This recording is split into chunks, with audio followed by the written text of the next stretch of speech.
در ناحیه وسه 8 مؤسسه تا مکتبی فعالیت داشته در آنها 635 نفر کودکان با تعلیم و تربیت فرا گرفته شدند.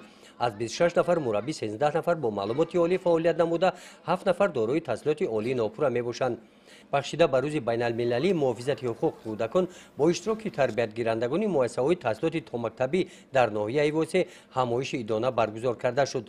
در این چهاربینی رئیس ناحیه وسه و رهبریت شعبه معارف ناحیه از شرایط کودکستان رقم 2 واقع در مرکز ناحیه دیده نموده در چهاربینی ادانه جهت قانع نمودن طلبات و تحصیلات تا مکتبی تاکید داشتند که در ناحیه 67 مرکز انکشاف کودک تأسیس داده شده با آن 2761 نفر کودکان فرا گرفته شدند. تنها در سال 2022 12 مرکز انکشاف کودک شده 883 نفر کودکان جلب کرده شدند.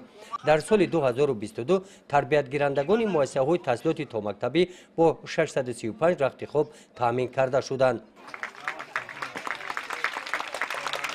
چهاربینی ادانه بخشیده بر روز بین المللی محافظت حقوق کودکان با بخش‌های گوناگون جالب و پرمضمون گذشتند.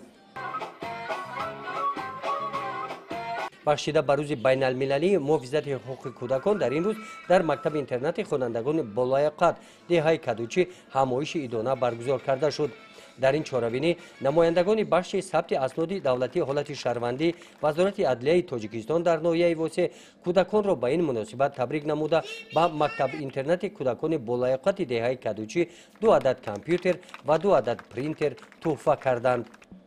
گزارش خواجه نظریف خدای نظر ظهوروف از ناحیه وسه برای برنامه اطلاعاتی نوید.